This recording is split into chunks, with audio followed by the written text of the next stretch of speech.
America එක්සත් ජනපදයේ 46 වන ජනාධිපතිවරයා තෝරා පත් කර ගැනීම සඳහා පැවැත්වෙන ඡන්ද විමසීම ඉතාමත් උණුසුම් මුහුණුවරක් තියෙනවා. ඉතින් ලෝකෙම පොලිස් කාර්යයක් කවුරු වෙයිද කියන එක තමයි හැමෝම දෙනාම කතා බහට ලක් කරන. අපි සරල කතාව ඒ විදිහට ගෙනාවට මේ වෙන විට අපිට කතා කරන්න පුළුවන් එහාවට යන ලෝක දේශපාලන බලතුරලට ඒ වගේම අපේ රටට බලපාන විදිහ වෙනස් වෙන්න පුළුවන්ද ඇමරිකානු ජනාධිපතිවරණය සහ ජනාධිපතිවරයා තෝරා පත්වීම මේ ගැන. ඉතින් කෙසේ වෙතත් ඉතිහාසය තියෙන තත්ත්වය අපි ගිහිල්ලා කතරයක් ගහලා අපේ ජනාධිපති පත් කරලා යනට වඩා බොහොම වෙනස් සංකීර්ණ ඒ වගේම සුවිශේෂී ක්‍රමයක් මේ ජනාධිපතිවරණයේ සම්බන්ධයෙන් කතා කරනකොට තියෙන්නේ. ඒ හින්දා අපි බලාපොරොත්තු වෙන්නේ අද දවසේ මේ සාකච්ඡාව ඉදිරියට ගෙනියන්න ඒ ඔස්සේ අපිත් එක්ක සම්බන්ධ වෙනවා මේ ගැන කතා කරන්න පුළුවන් විද්වතුන් දෙපළක්. අපි ආරාධනා කරා අද විශේෂයෙන්ම අපිත් එක්ක සම්බන්ධ වෙන්න මහාචාර්ය රොහාන් සමරජීව මහත්මයාට අයිබෝවන් ඔබ පිළිගන්නවා. ඒ වගේම ප්‍රවෘත්ති ලෝකයේ ඉන්න ඒ වගේම විදේශ තොරතුරු සම්බන්ධයෙන් නිතර විශ්ලේෂණ වල යෙදෙන දේශපාලන විශ්ලේෂණ වල යෙදෙන අපි ආරාධනා කරා චාමර සුමනපාල මහත්මයාට විශ්ලේෂකයෙක් විදිහට එකතු වෙන්න අයිබෝවන් ක්ලබ් ඔබ පිළිගන්නවා. අපිත් එක්ක මේ වැඩසටහන අතරතුර සම්පත්දායක විදිහට කිහිප දෙනෙක් සම්බන්ධ වෙන්න සිටියා. නමුත් මේ වෙලාවේ අපි දන්නේ නැහැ කියන අපිට ඕන සම්බන්ධ කරගන්න පුළුවන් වේද කියලා. දාලසලහ පෙරුම ඇමතිතුමා ඒ වගේම අනිත් පැත්තෙන් මංජුල කචනායක මහත්මයා මැතිවරණ නිරීක්ෂණ ආයතන විදිහට ඔවුන් මේ සම්බන්ධයෙන් විශේෂ අවධානයක් යොමු කළා තිබුණා. ඒ වගේම මැතිවරණ කොමිසමේ සභාපතිතුමාත් එක් අවස්ථාවක අපිට සඳහන් කර උත්සාහයක් තිබෙනවා කියලා. අපි බලමු මේ ලැබෙන වෙලාවත් එක කොහොමද මේ ඉඩකඩ වෙන් කරගෙන මේ කළමනාකරණය කරගන්නේ කියලා. ඇත්තටම පළවෙනි ප්‍රශ්නය තමයි අපිට තියෙන මේ මිස්ටර් ප්‍රෙසිඩන්ට් කෙනෙක් තමයි අපි තෝරන්නේ. අපි ජනාධිපතිවරයෙක්ද මිස්ටර් ප්‍රෙසිඩන්ට් කෙනෙක්ද එහෙම නැත්නම් රාජෙක්ද මේ ප්‍රශ්න ඔක්කොම සාමාන්‍ය ජනයාට තේරෙන විදිහට විශ්වාස පැහැදිලි කරනවා නම් මහාචාර්යතුමා මොකද්ද මේ මිස්ටර් ප්‍රෙසිඩන්ට් කියන්නේ? සමනේ විධායකයේ ප්‍රධානියා මේක මේ මතක තියාගන්න ඕනේ මේ 1776 බ්‍රිතාන්‍යයෙන් විප්ලවකාරී යුද්ධයකින් ඒගොල්ලෝ වෙන් වුණයින් පස්සේ ඒ යුද්ධය මෙහෙවපු ජෝර්ජ් වොෂින්ටන් මහත්මයාට රජකම බාරගන්න ඉඩ තිබ්බා. නමුත් එතුමා කිව්වා මට රජ වෙන්න ඕනේ නැහැ මේ රජකමට නෙමෙයි මම යන්නේ කියලා එයාගේ බාරය ඉවරච්ච ගමන් එයා අයින් වෙලා ආපහු එයාගේ ගොවිපුලට ගියා. එතෙන්දී තමයි ඔය එන්නේ මේ මහජනයාගේ නියෝජිතයෙක් රජ කෙනෙක් නෙමෙයි කියන පදවිය. ඒ කියන්නේ ලොකු බියක් තිබ්බා. මේ ජනාධිපතිවරයා මේ අතර බලය සංකීර්ණය වෙලා සමූහාණ්ඩ ක්‍රමය අහෝසි වෙයි කියලා බියකුත් තිබ්බා. නමුත් ඒ සම්ප්‍රදාය අනුව තමයි මිස්ටර් ප්‍රෙසිඩන්ට් කියලා නිකන් නිහතමානී බවක් නිරූපණය වෙන්නේ. ඒතර හිස් එක්සලන්සි කියලා අපි කියන්නේ නැතුව එකපාරට මේ මිස්ටර් ප්‍රෙසිඩන්ට් කියලා ආවන් පස්සේ මේකේ යෙදුමෙම තියනවද මේ බරේ අඩුවක් ඔබට හිතෙන විදිහට ඔබ මොකද හිතන්නේ?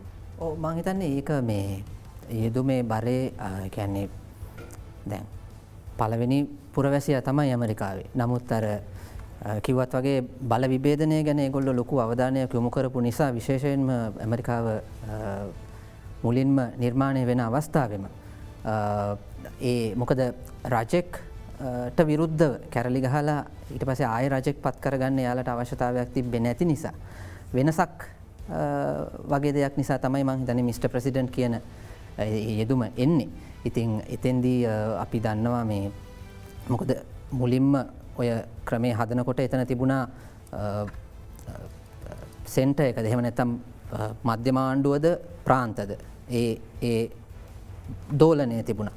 මධ්‍යම ආණ්ඩුවට වැඩිය බලතල එනවද ප්‍රාන්තවලට වැඩිය බලතල එනවද කියන එක. මොකද අපි දන්නවා දැන් ඔතෙන්දී ඔය ජනපද 13ක් බ්‍රිතාන්‍ය පාලනයට විරුද්ධව කැරලි ගැහුවේ රජුරෝ බදු පනවපු හින්දා. ඊට පස්සේ ඒකට විරුද්ධව කැරල්ල මෙහෙවල ඉවර වෙලා නිදහස දිනාගත්තට පස්සේ ඒගොල්ලෝ කාලයක් ඒගොල්ලෝ කල්පනා කරා අපි කොහොමද ඉස්සරහට යන්නේ කියලා. එහෙම ඊට පස්සේ කන්ස්ටිටියුෂන් එකක් හදාගෙන කියන්නේ ව්‍යවස්ථාවක් හදාගෙන ඔතෙන්ට ආවේ. ඉතින් අර රජෙක් කියන එක නැතුව බල විභේදනයට යනකොට තමයි ඔතන එන්නේ. එහෙම නැතුව මම හිතන්නේ විධායකය ව්‍යවස්ථාදායකය සහ අධිකරණය කියන තුනටම මේ ගෞරවය ඒ විදිහටම තියෙනවා. මම හිතන්නේ ආණ්ඩුක්‍රම ව්‍යවස්ථා සම්පාදක මණ්ඩලය පිළිගන්නේ මේ නමේ. ඉතින් අපි ඇමරිකානු ජනාධිපති කියලා කොට ඇත්තටම අපි 45 වෙන මිස්ටර් ප්‍රෙසිඩන්ට් තමයි තෝරාපත් කරගන්නේ. කෙසේ වෙතත් මේකේ ඊළඟ කොටසට આવොත් ලෝකයට මේ ජනාධිපති ආණ්ඩුක්‍රම ආකෘතිය හඳුන්වලා දෙන්නේ ඇමරිකා එක්සත් ජනපදය. ඔව්. එතකොට ජනාධිපති ආකෘතියක් හඳුන්වලා දෙන්න හේතු වෙන්නේ මොකක්ද ඇත්තටම මහාචාර්යතුමා? ඒ අවස්ථාවේ හැඟීමක් තිබ්බා. මොකද ඒගොල්ලන්ගේ තිබේ කොන්ෆෙඩරසි කියලා එකක්. ඇත්තටම මේ ආණ්ඩුක්‍රම ව්‍යවස්ථාව හදන්නේ විප්ලවයට අවුරුදු 15කට විතර පස්සේ. එතන්දී ප්‍රශ්නයක් ආවා මේ තීරණ ගන්න කොහොමද? යුද්ධයක් මෙහෙවන්නේ කොහොමද? ඒ ක්ෂණික තීරණ ගන්න පුළුවන්ද කියලා. මොකද මතක තියාගන්න මේ දවස්වල මේ මිනිස්සු ඊටාම දුර බැහැර ඉඳන් ඇවිල්ලා තමයි මේ ඒ ව්‍යවස්ථාදායක කටයුතු කරේ. එතන්දී ඉක්මන් තීරණ ගන්න ඕන මේ මෙහෙවන්න ඕන කියන පදනම යටතේ තමයි ජනාධිපති පදවියක් නැතුව බෑ කියන නිගමනයට ආවේ. ඒ කියන්නේ ලොකු වාද විවාද තිබුණා. මේ ඔබතුමා කතා කරන්නේ ෆිලඩෙල්ෆියා සම්මේලනය එහිදී යෝජනාවක 1789 ඉතිහාසයේ මේ අන්තර්ජාලයේ සඳහනක් තියෙනවා මේ ඒ ගැන යෝජනාවක් ආවා කියලා මුලින්ම. එතකොට මුලින්ම ආණ්ඩුක්‍රම ව්‍යවස්ථාවද ස්ථාපිත වෙන්නේ නෑ කොන්ෆෙඩරේෂන් කියලා වෙනම එකකුයි මේ ව්‍යවස්ථාදායක සභාවකුයි තියෙනවා නිව්යෝක් වල. ඊට පස්සේ මේගොල්ලෝ මේ ප්‍රාන්ත 13 එකතු වෙලා ලොකු සාකච්ඡාවක් යනවා ෆිලඩෙල්ෆියා නගරේ. එතන්දී අපිට මං කියන්නේ මේක මේ අපි ඉස්සරහට යන කතාවටත් හරි වැදගත් වෙනවා. එතනදී එනවා මත දෙකක්. වර්ජීනියා ප්‍රාන්තයේ ඒ දවස්වල තිබ්බ ලොකු ප්‍රාන්තයක්. වර්ජීනියා ප්‍රාන්තයේ කියනවා මිනිස්සුන්ගේ ප්‍රතිශතය අනුව ඡන්ද මේ නියෝජිතයන් තීරණය කළ යුතුයි කියලා. නිව්ජර්සි කියන පොඩි ප්‍රාන්තය කියනවා නෑ එහෙම බෑ හැම ප්‍රාන්තයටම සමාන ඡන්ද ප්‍රමාණයක් තියෙන්න ඕනේ කියලා. ඒ දෙක අතර කොම්ප්‍රොමයිස් එකක්. ඒ දෙක අතර මැදුම් සම්මුතියක් තමයි අන්තිමට ඒ අපි අද දකින ව්‍යුහය. අද දකින ව්‍යුහයේ සෙනෙට් මණ්ඩලයට හැමෝටම පොඩිම තැන අපි ගත්තොත් වයෝමිං මොන්ටාන වගේ පොඩි මේ ප්‍රාන්තවලටත් සෙනෙට් එකේ දෙන්නයි. සෙනෙට් එකේ දෙන්නයි. කැලිෆෝනියා වගේ කැලිෆෝනියාවල ඉන්නවනේ මේ සාමාන්‍යයෙන් බොහෝ රටවල් වලට වැඩිය මිනිස්සු ඒගොල්ලන්ටත් දෙකයි. නමුත්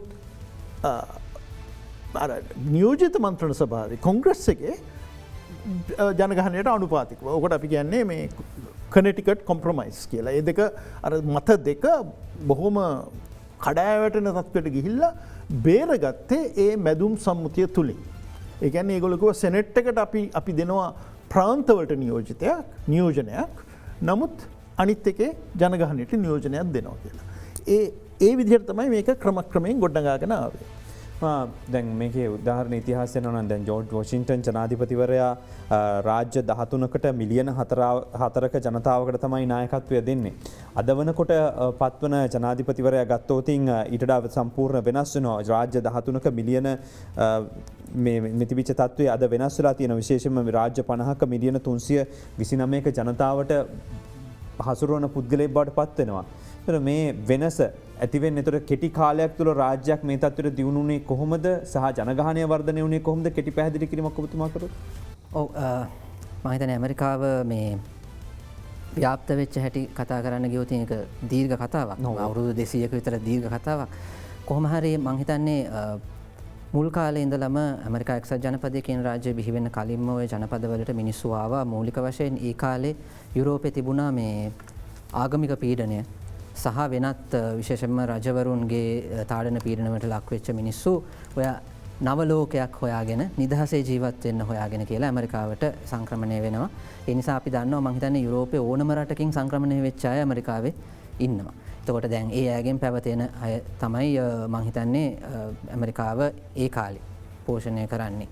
ඉතින් ඊට පස්සේ මේ තියෙන පරිසරයත් එක්ක තමයි ඊට පස්සේ සංක්‍රමණිකයෝ දිගටම ඇමරිකාවට ළඟා වෙනවා. දැන් විශේෂයෙන්ම අපි දන්නවා 19 වෙනි සියවසේ ගත්තොත් අයර්ලන්තය වගේ රටවල් වලින් විශාල ප්‍රමාණයක්. මොකද අයර්ලන්තයේ ප්‍රශ්න දෙකක් ප්‍රධාන ප්‍රශ්නයක් තිබ්බා මේ රෝමානු කතෝලික නොවන බ්‍රිතාන්‍යයන් රෝමානු කතෝලික අයර්ලන්තය පාලනය කරනකොට එතකොට එහෙම ප්‍රශ්න තිබ්බා. අනික සාගත ඇති වුණා. එතකොට විශාල වශයෙන් මිනිස්සු අර පැත්තට ගියා. ඊළඟට ඉතාලියෙන් 19 වෙනි සියවසේ විතර නෙමෙයි 20 වෙනි සියවසේත් මේ අපි දන්නවා මිනිස්සු හුඟක් ගියා.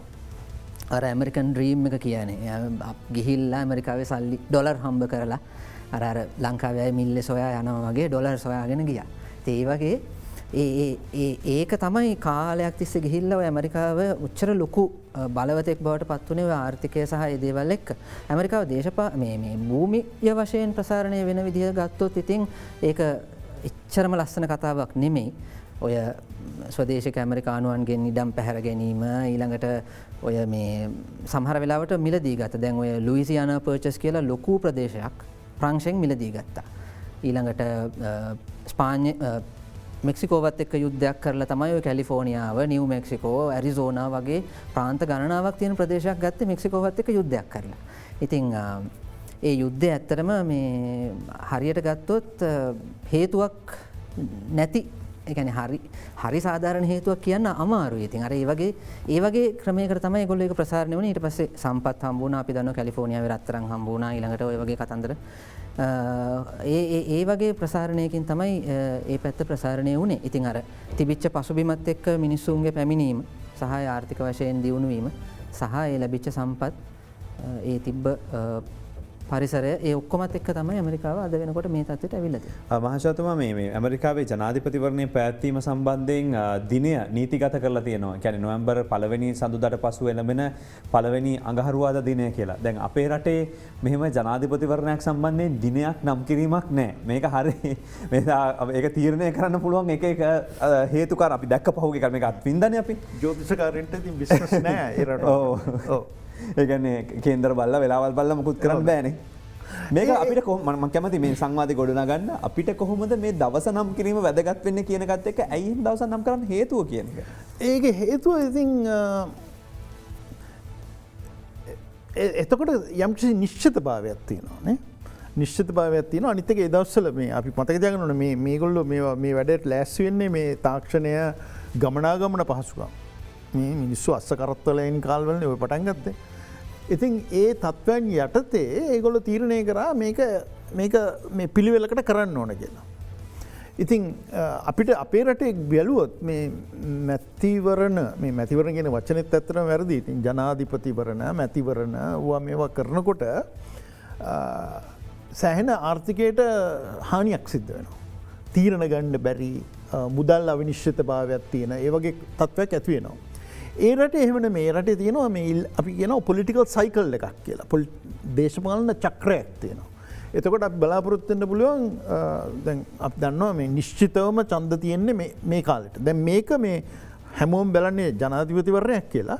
නමුත් ඇත්තටම ජනාධිපතිවරණයක් සමහර ප්‍රාන්තවල සෙනෙට් සමාජිකයන්ගේ පත්වීම, මේ කොංග්‍රස් එකට යන අයගේ පත්වීම, ඒගොල්ලන්ට අවුරුදු 2ක වාරයක් තියෙන්නේ. ඊට අමතරව ඒ ප්‍රාන්තවල බොහෝම තනතුරු ගණනාවකට ඡන්ද තියෙනවා. දැන් මම එහෙ ඉන්නකොට මට පුදුමාකාර වෙච්ච දෙයක් තමයි මෙහෙම පුළුවන් නඩුකාරයන්ට ඡන්ද දෙනවනේ. පොලිස්කාරයන්ට ඡන්ද දෙනවනේ. පොලිසිය බාරව ඉන්න ෂෙරිෆ් කියන පුද්ගලයා එයාටත් ඡන්ද දෙනවා.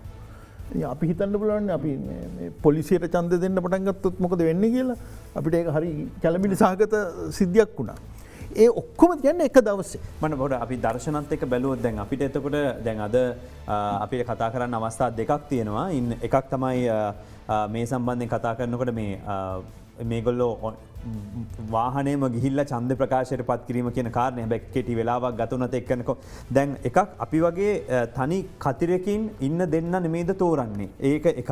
ඒකම කොංග්‍රස් එකට කට්ටිය තෝරනවා. ඔබ කියන ආකාරයෙන්ම සෙනට් එකට, එතකොට ආණ්ඩුකාරවරයා, ෂෙරීෆ්වරු මේ කියන අයට වෙන වෙනම බලතල තියෙන තැන. අපි කැමති කවුද දැන් ෂෙරීෆ් කියන්නේ? එතකොට මේ අපේ ගමුලා දෑනියා වගේ කෙනෙක්ද? පොලිසිය ප්‍රධානී. පොලිසිය ප්‍රධානී. එතකොට එයා පත් කිරීමටත් එහෙම කැමැත්තක් අවශ්‍යද? ඔව්. ඒක කොහොමද? දැන් අපිට අපේ සිද්ධි අපිට එහෙම නැහැ. අපේ දැන් පොලිසිය ප්‍රධානියා පත් කිරීම ක්‍රියාවලිය අපි මෙහෙම පොලිස් කොමිසමටත් මේ දැන් තියෙන්නේ. මේ වෙන් කළ බලමුකෝ. ඔව්. ප්‍රාන්තයක් ගත්තොත් දැන් ඔබතුමා රාජ්‍ය කියලා කිව්වා මට පුරුදු ප්‍රාන්තයක් කියලා කියන්නේ. ප්‍රාන්තවල ඉන්න පුළුවන්. ප්‍රාන්තවල විතරක් නෙවෙයි ඊට පල්ලෙහා මට්ටමේ. ඒ කියන්නේ නගර සභා මට්ටමෙන් ෂෙරිෆ් කෙනෙක් පත් කරතයි. හරි කවුන්ටි එකකට. ඒ කියන්නේ ඒකේ උපකුලකයකට. ඒකේ පොලිස් සංවිධානය අනුව ඒකේ ප්‍රධානියා පත් කරගන්න පුළුවන්. ඊළඟට ඒ ප්‍රාන්ත මට්ටමේ අධිකරණයේ විනිශ්චයකාරවරුනුත් ඡන්දයෙන් පදමේ පත් වෙනවා. එතෙන්දී ඒගොල්ලන්ගේ යම්කිසි සම්ප්‍රදායන් තියෙනවා. දේශපාලන පක්ෂ ගැන කතා කරන්නේ නැතුව, දේශපාලන සහයෝගය තියෙනවා. නමුත් ඒ ගැන වැඩිපුර එලිපුටක් කතා කරන්නේ නැතුව, හුඟක් වෙළඳ දැන්වීම් දාන්නේ නැතුව ඒක ටිකක් නිහතමානී විදිහට කරන ක්‍රමයක් තියෙනවා. නමුත් ඒ ඔක්කොම කරනවා. නමුත් මතක තියාගන්න ඕනේ මධ්‍යම ආණ්ඩුවට ගියාම දැන් අපි ඒගොල්ලන්ගේ මධ්‍යම ආණ්ඩුවේ තියෙන පොලිස් බලකාය තමයි FBI කියලා කියන්නේ. Federal Bureau of Investigations. ඒකට කරන්නේ පත්වීම. ඒකට ඡන්ද නැහැ. මධ්‍යම ආණ්ඩුවෙන් පත් කරන නඩුකාරවරුන්ටත් ඡන්ද නැහැ. ඒගොලන්ට තියෙන්නේ පත් කිරීම. ඒ වෙනස්කම් තියෙනවා. එතොට පොලිසියේ බලය ක්‍රියාත්ම කිරීමේදී පොලිස් බලතල ලැබෙනකොට එතවට මධ්‍යම ආණ්ඩුවටද අපි වචන පාවිචිකන අපි හරි කැමති පොලිස් බලතල කියලා මධ්‍යම ආණ්ඩුවටද මේ බලතල තියෙන්නේ ඒ අදාළ ප්‍රාන්තයේ පොලිසියේ ක්‍රියාත්මක වීම්වලදී අනිවාර්යෙන් ප්‍රාන්තයට තමයි බලතල තියෙන්නේ. මතේදයනට මේක මේ ප්‍රාන්ත වලින් හදාගත්ත දෙයක්නේ. ප්‍රාන්තවල තමයි බලය රැඳිලතිය. ඒගැන්නේ FBI කියන එක මේ මධ්‍යමාණ්ඩුවේ පොලිස් සේවය ඒක පටන්ගත්තේ මේ මහිතන මේ සත වර්ෂය විසිවෙන් සත් වර්ෂය. ඒක මේ මුලින් තිබ්බ දෙයන්න මේ එක පස්සේ දාපුදය. සාමන්‍යයෙන් එහ මූලික නිගමනය සියලුම දේ අයිති මේ ප්‍රාන්තයට. ඒ විශේෂිත දේවල් තමයි නඩු තීන්දු වරවමයෝ මගින් තමයි මධ්‍යමාන්දුව ආණ්ඩුවට ගන්න. විදේශ කටයුතු යුද්ධය මෙහෙවීම යුද්ධය ගත්තත් මිලිෂ් මේ තියෙනවා මේ ස්ටේට් මේ ආණ්ඩුකාරය යටතේ තියෙනවා යම්කිසි හමුදාවක්. ඒක යම් ප්‍රමාණකට මධ්‍යමාණ්ඩුවට පාලනය කරන්න පුළුවන්. නමුත් ආණ්ඩුකාරය යටතේ හමුදාවක් තියෙනවා. මේ තුවක්කු ආයුධ සහිත හමුදාවක් තියෙනවා ඒගොල්ලන්ට. ඒක ඊළඟ කොටස දැන් ඇමරිකායි මම මේ කැමති අපහුපාරක් මේක ඔබතුමාගෙනුත් මේ බෙදා ගැනීමට යන්න. මොකද අපි ශරීෆ් ගැන කතා කර පොලිසිය ගැන කතා කර එතොට එක පාටම් බලන්නකොට දැ මේ ඔක්කොටම උඩින් ඉන්නේ ජනාධිපතිද. එතොට ජනාධිපතිව ටිකක් කන්ට්‍රෝල් එකට ගන්න පුළුවන් මේ කොංග්‍රස් එකට හරි සෙනට් එකට හරි ඒ හින්දා මේ බලය බාල්දු කිරීමක් වෙන්න පුළුවන් කියලා තර්කයක් ඇමරිකාව තුළත් නිර්මාණය වුණ ව්‍යවස්ථා සම්පාදක අතර විධ අවස්ථාවල. තොර ඇත්තරම මේ ජනාධිපතිට මේ කියන්තරම් බලයක් තියනවද ඔහුද ඔක්කොම තීරණය කරන්න.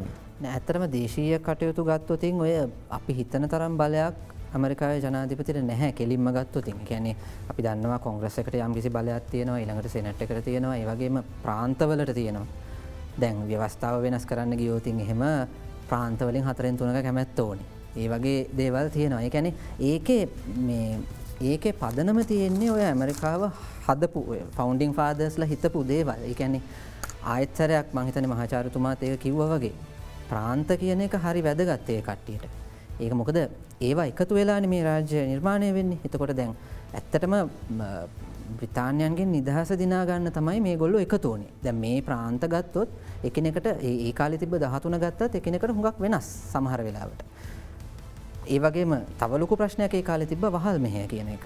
ඒක ලොකු අර්බුදයක් වුණා ඒ කාලේ. එතකොට ඒ වගේ කාරණාත් එක්කනේ ওই රාජ්‍ය නිර්මාණය වෙන්නේ. එතකොට ඉතින් ප්‍රාන්තය සහ මධ්‍යම රජය විධායකය ඒ ව්‍යවස්ථාදායකය ඒ කරුණු අතර තියෙන බැලන්ස් එක හොයාගන්න ගිහිල්ලා තමයි ඔය කියන කාරණේ ඇති වෙලා තියෙන්නේ. ආයි ප්‍රශ්නයක් කෙටියෙන්. දැන් එතකොට අපේ වගේ පළාත් සභාවලට වෙනම ඡන්ද විමසීමක් ආපහුපාරක් ප්‍රාදේශීය වශයෙන් නගර සභා ප්‍රාදේශීය සභාවලට වෙනම ඡන්ද විමසීමක් ආපහු පාර්ලිමේන්තු ඡන්ද විමසීමක් කියලා මේ විදිහටම ඡන්ද විමසීම් පැවැත්වෙනවද ඇමරිකා එක්සත් ජනපදයේ? ඡන්ද විමසීම් තියෙන එක ලයිස්තුවේ එක ගොඩේ ඊට අමතරව ජනමත විචාරණයක් තියෙනවා. දැන් මේ අවස්ථාවේ කැලිෆෝනියාවල ඉතා වැදගත් ජනමත විචාරණයක් තියෙනවා. මේ ජනාධිපතිවරණෙත් එක්කම තමයි මේ ඔක්කොම වෙන්නේ. මේ ඔක්කොම එක ලයිස්තුවේ ගියාම ආපහු දෙපාර තුන්පාර සල්ලි වෙන මේ වියදම් කිරීමක් ලොකු බජට් එකක් යන්නේ එක බජට් එකකින් ඔක්කොම ඉවර වෙනවා. ඒ කැම්පේන්ස් එකට යනවා. නමුත් ඡන්දය මෙහෙවන්නේ එක ඡන්දයක් හැටියට. ඊටාම මේ පොඩි ව්‍යතිරේකයක් තියෙනවා සමහර වෙලාවට සමහර ප්‍රාන්තවල තියෙනවා අතරමැදි මේ ඡන්දයක් තියෙන එක. ඒක සම්පූර්ණයෙන් මයින් කරන්න බෑ. නමුත් 90ක් විතර සියලුම පත්කිරීම් කරන්නේ මේ අර කිව්වා අඟහරුවාදා දවසේ නොවැම්බර් මාසේ අඟහරුවාදා දවසේ ඒක තමයි කරන්නේ. එතකොට ඊට අමතරව මේක යම්කිසි මේ අඛණ්ඩතාවයක් ලැබෙනවා. අඛණ්ඩතාවයක් කියලා කියන්නේ ජනාධිපති මාරු වුණ පළියට සෙනෙට් මණ්ඩලයේ ඔක්කොම වෙනස් වෙන්නේ නැහැ. සෙනෙට් මණ්ඩලයේ යම්කිසි ආසන ගාණක් පමණයි වෙනස් වෙන්නේ. සෙනෙට් මණ්ඩලයේ වෙනස් වුණාට ප්‍රාන්තවල සියලුම මේ ආණ්ඩුකාරය වෙනස් වෙන්න නෑ. ඒගොල්ලෝ සමහරලාට එහෙමම ඉන්නවා. ඉතින් රාජ්‍ය පවතිනවා ආණ්ඩු වෙනස් වුණාට. දැන් මේක දැන් හරි ටිකක් එකපාරට කතා කරනකොට නිකන් අපහසුතාවයක් ඇති වෙනවනේ. දැන් මම මේක මේ දේශපාලන දැන් අපිට අපේ ජනාධිපතිපත් වුණාට හරියන්නේ නැහැ. අපි කියනවා අපිට පාර්ලිමේන්තුවේ බලයක් තියෙන්න ඕන වැඩ කරන්න. පාර්ලිමේන්තුව තිබ්බට හරියන්නේ නැහැ. ඒකේ 3න් 2ක් තියෙන්න ඕන අපිට වැඩ කටයුතු කරගෙන යන්න. අපිට ඕන විදිහට මේ වැඩ කටයුතු කරගෙන යන්න. ඒ කියලා හරියන්නේත් නැහැ. අපිට පළාත් සභාව ටිකක් බලය ඕන. මොකද පුංචි ආණ්ඩු තමයි ඊටු ටික කරන්නේ. එහෙමත් බෑ ප්‍රාදේශීය සභාවත් ඕන. එතකොට එක ජනාධිපති වෙන කෙනෙක් අපේ ක්‍රමයේ අනුව හිතනවා මේ ඔක්කොම ටික මට තියෙන්න ඕන වැඩ කරන්න කියලා. එතකොට දැන් මේ ඇමරිකාවෙත් ඒ ඔක්කොමටික ඒ ජනාධිපති කිසි සේත්ම වෙන්නේ නෑ. කිසි සේත්ම නෑ. සංවරණයන් සහ තුලනයන් තියෙනවා. ඒ කියන්නේ ජනාධිපතිට බෑ මේ කොංග්‍රස් එක මේ තම්සලා කිමන් කියන දේ අහන්නේ නැහැ. තම්සලා විසිරුවා හරින්න කියලා එහෙම කරන්න බෑ. ඒව බෑ. මුදල් මූල්‍ය බලය තියෙන එයාට. එතකොට දැන් ට්‍රම්ප් ජනාධිපතිතුමාට ඕන වුණා අර තාප්පයක් ගහන්න. මෙක්සිකෝවට. අරගොල්ලෝ සල්ලි දෙන්නේ නැහැ ඔකට කියලා. ඉවරයි වැඩේ. ඔය ඒගොල්ලන්ගේ මේ සෞඛ්‍ය ආරක්ෂණ ක්‍රමයක් ඇති කරන්න කියලා ක්ලින්ටන් තමන්ගේ පළවෙනි වාරය ඇතුළත උත්සාහ කළා අතෑරලා දැම්මා. බෑ මේක මට කරගන්න කියලා අතෑරලා දාන්න උනා. ඔබාමා තමයි අන්තිමට වැඩේ කරේ. නමුත් ඒක අතෑරලා දාන්න උනා. මොකද අරගොල්ලන්ගේ සහයෝගය ලබා ගන්න බැරි වුන නිසා. මේක සංවරණයන් සහ තුලනයන් එක්ක තමයි සම්මුතින් මගින් තමයි ගෙනියන්න ඕනේ. ඒතර ඉතාම දක්ෂ ජනාධිපතිවරුන් කියලා කියනවා ලින්ඩන් ජොන්සන් වගේ අය. එයා ඒ දෙක කොටස් දෙක එකට ගෙනිච්ච ගැට ගහගෙන. ඉතින් ඒක කරගන්න එක මම හිතන්නේ ඉතාමත්ම වැදගත් විශාල රටකට අපේ ආකල්පවලට වඩා ටික වෙනස් ආකල්ප. ඉතින් රට කෙරෙනවා නේද? ඒක තමයි මට ඒගොල්ලෝ අපිට වැඩිය හොඳින් කරනවා නේද? මෙහෙම ප්‍රශ්නයක් ආවොත් දැන් අවුරුදු 233ක් තිස්සේ ඒගොල්ලෝ එක ව්‍යවස්ථාවක් කොහොම හරි පවත්වගෙන එනවා. අපි අවුරුදු 50ක කාලයක් තුලදී ව්‍යවස්ථා 3කට ආසන්න ප්‍රමාණ ව්‍යවස්ථා 3ක් ගෙනල්ලා සංශෝධනත් 20ක් ගෙනල්ලා තියෙනවා. එතකොට ඒගොල්ලන්ට එච්චර කාලයක් රාජ්‍ය ඉතාමත් අඩු ජනගහනයක් යටතේ ගත්ත තීරණය එහෙම නැත්නම් මේ ව්‍යවස්ථාවේ එකගත්ව පළ කරලා ඇති කරගත්ත ලියවිල්ල දිගටම ගෙනාවා. බෑ අපිට මෙච්චර සංශෝධන ගේන්න වෙනස් වෙන්න හේතුව ඒ කියන්නේ අපිට මේක තාම ස්ථාවර කර ගැනීමට බැරි වීමද නැත්නම් මොකක්ද ඇත්තට මේක සුජාතභාවයේ පිළිල ප්‍රශ්නයක් නේ. දැන් එහෙ සෑහෙන දුරට මේ තියන්නේ මේ ව්‍යවස්ථාව ගැන යම් කිසි නිකන් ආගමික විශ්වාසයක් වගේ කියලා කියතයි. ඒක බොහොම නිකන් වැඳ නමස්කාර කරන්නේ ව්‍යවස්ථාවට. ඒකට තියෙනවා විශාල සුජාතභාවයක්, ගෞරවයක් තියෙනවා. ඒක ඉතින් අවුරුදු ගානක් තිස්සේ ඇවිල්ලා කරගත්ත දෙයක්. අනිත් එක මතක තියාගන්න ඕනේ ඒක තමයි ලෝකේ කෙටිම ව්‍යවස්ථාව. ලෝකේ කෙටිම ව්‍යවස්ථාව වුණාට ඇත්ත වශයෙන්ම කල්පනා කරලා බැලුවොත් ඒ මුල් ලිපියට පතම නෙමෙයි අද දුවන්නේ. ඒක අධිකරණය විසින් අර්ථ නිරූපණය කරලා ඒ අධිකරණය විසින් දීපු අර්ථයන් එක කාලයාගේ ඇවෑමෙන් වෙනස් වෙලා තියෙනවා ක්‍රමයෙන්. ඒතර යාවත්කාලීන වෙන්නේ අධිකරණය තුළ. දැන් උදාහරණයක් ඇටියට මුල් ආණ්ඩුක්‍රම ව්‍යවස්ථාව ගත්තාම කළු ජාතිකයට තිබ්බේ සාමාන්‍ය පුරවැසියෙක්ගේ 3/5ක බරක්. එයා පුද්ගලයෙක් නෙමෙයි එයා සාමාන්‍ය කෙනෙක් වගේ 3/5යි කියලා 5/3ක් තමයි තිබ්බේ. ඒ කළුපුරවැසියට අද ජනාධිපති වෙන්නත් පුළුවන් උපජනාධිපති වෙන්නත් පුළුවන්. ඒ තරමට මේක වෙනස් වෙලා තියෙනවා මේ කාලයත් එක්ක ඒ අර්ථ නිරූපණයන් එක්ක. ඉතින් ඔය මම හිතන්නේ මහාචාර්යතුමා කියපු දේ ඒ කියන්නේ 5/3ක් 5/3 මම හිතන්නේ 3/5 කොම්ප්‍රොමයිස් කියලා කියනවා. ඒක කරේ ඇත්තටම ඒගොල්ලන්ට 5/3ක අයිතියක් දෙන්නත් නෙමෙයි. ඒක කරේ මොකද වහල් හිමියෝ ඉන්න ප්‍රාන්තවල සුදු ජනගහනය අඩුයි. ඒගොල්ලන් කිව්වා මේ කොංග්‍රස් එකට ජනගහනය අනුපාතය විදිහට ගියොත් අපිට හම්බ වෙන්නේ බොහොම ටිකයි නියෝජනය. ඒ නිසා මේ කළු මිනිස්සුන්ගේ ප්‍රමාණයත් අපේ ජනගහනය විදිහට ගන්න ඕනේ කියලා. අන්තිමට අර ඒකට විරුද්ධ වුණා නිදහස් ස්ටේට්ස්, ඒ කියන්නේ ෆ්‍රී ස්ටේට්ස්. ඊට පස්සේ ඕකේ කොම්ප්‍රොමයිස් එකක් විදිහට තමයි ආපහු සැරයක් එන්නේ මම හිතන්නේ මහාචාර්යතුමා කියපු විදිහට අර කොම්ප්‍රොමයිස් එක තමයි. ඒ කියන්නේ මේක මේ සම්මුතියෙන් ගැට ගහගෙන යන එක තමයි ඔතන මේ පදනම වෙන්නේ. අන්තිමට කොම්ප්‍රොමයිස් එකක් විදිහට තමයි ඔය එහෙමනම් ලක්ෂයක් ඉන්නවා නම් 60000ක් ඉන්නවයි කියලා ගමු කියන තැනට ආවේ. එහෙම තමයි ඔය කොංග්‍රස් එකට මුලින්ම සභිකයෝ නම් කරේ. ඒක තමයි ඔය එහෙම නැතුව මේ මිනිසුන්ට ලැබිච්ච අයිතියක් නැහැ ඒ වෙලාවේ. ඉතින් මං හිතන්නේ දැන් ඔබ කල්පනා කරනවා ඇත්තේ අද දවසේ තවත් විශේෂ දෙයක් මේ වන විට වෙන සාකච්ඡාව 538 එහෙම නැත්නම් 269 ධන 1 270 කියන අංකයේ කොච්චර වැදගත්ද කියලා ඉවරලා අද දවසේ තීරණය කරයි. ඉතින් මේක අපි කතා කරමු. අපිට දෙන්න විරාමයක් සඳහා දෙන්න බිග් ෆෝකස් සමග ඔබ මේ සම්බන්ධ වෙලා ඉන්නේ.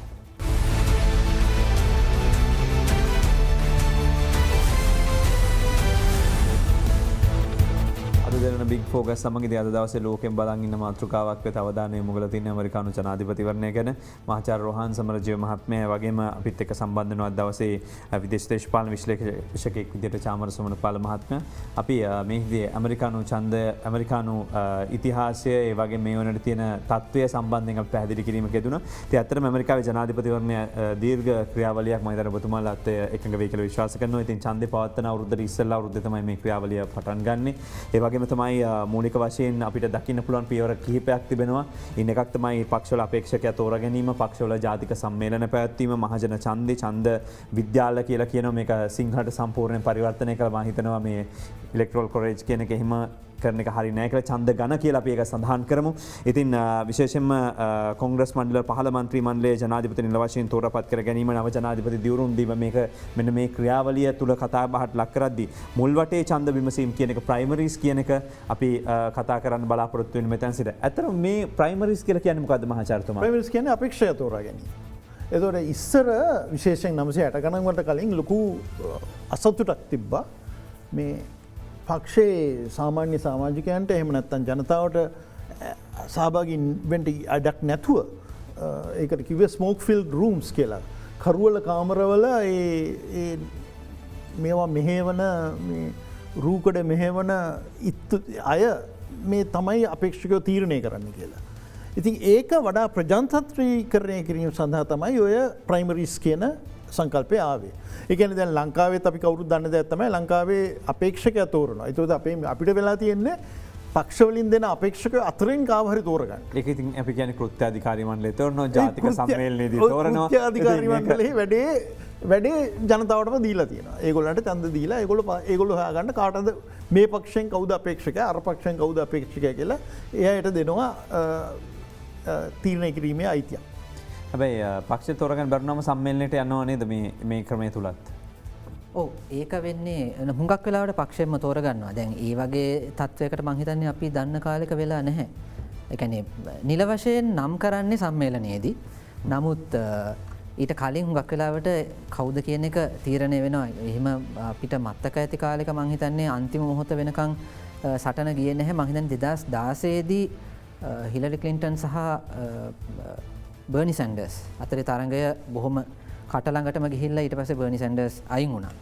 ඒ වගේ අවස්ථාවල් තියෙනවා. නමුත් හුඟක් වෙලාවට මේ පක්ෂ එතනත් ඉතින් සම්මුතිය තමයි ඒගොල්ලන් අන්තිමට තීරණය කරගන්නවා මේ ජාතික සම්මේලනයට කලින් කවුද එන්නේ කියන එක. දැන් මහාචාර්යතුමා කියපු දේම අනික් කාරණේ මම හිතන්නේ ලංකාවේ වගේ ක්‍රමයක් තිබ්බනම් 2016 දී ට්‍රම්ප්ට හම්බ වෙන්නේ නැහැ නොමිනේෂන්. පැහැදිලිවම ට්‍රම්ප් මොකද රිපබ්ලිකන් පක්ෂයේ හිටපු ඒ වෙනකොට හිටපු නායකත්වය ට්‍රම්ප්ට විරුද්ධවයි හිටියේ. ඉතින් නමුත් ට්‍රම්ප් අර ප්‍රයිමරිස් දිනාගෙන ඇවිල්ලා තමයි අපේක්ෂකත්වය ගත්තේ. ඉතින් අපේක්ෂකත්වය ගත්තට පස්සේ ඒක එක තරඟ කරන්න රිපබ්ලිකන් පක්ෂය යොමුනේ නැහැ. ඉතින් ඒ වගේ තත්ත්වයක් තමයි තියෙන්නේ. මතක තියාගන්න ඕනේ මේ ප්‍රයිමරිස් කියන සංකල්පය මේ ජනාධිපතිට අපේක්ෂයට විතරක් නෙමෙයි සියලුම අපේක්ෂකයන්ට අදාළයි. දැන් උදාහරණයක් හැටියට හොඳ ශක්තිමත්ව ඩෙමොක්‍රටික් පක්ෂයට තියෙන ඡන්ද කොට්ටාසයක වැදගත්ම ඡන්දේ ප්‍රයිමරි එක.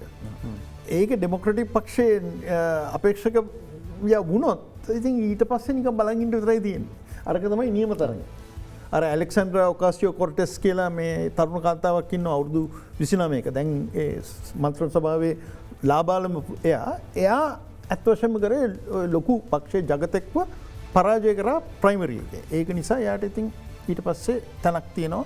එයාව පරාජය කරන්න බෑ මහමැතිවරණය. හැබැයි ඇමරිකාවේ මේ පොඩි පක්ෂවලට බලපාන ප්‍රශ්නයක් තියෙනව නේද? මූලික වටේ විශේෂයෙන්ම ප්‍රාන්තවල ඡන්ද පත්‍රිකාවට තමන්ගේ අපේක්ෂකයාගේ නම ඇතුළත් කරගන්නවා කියන එක.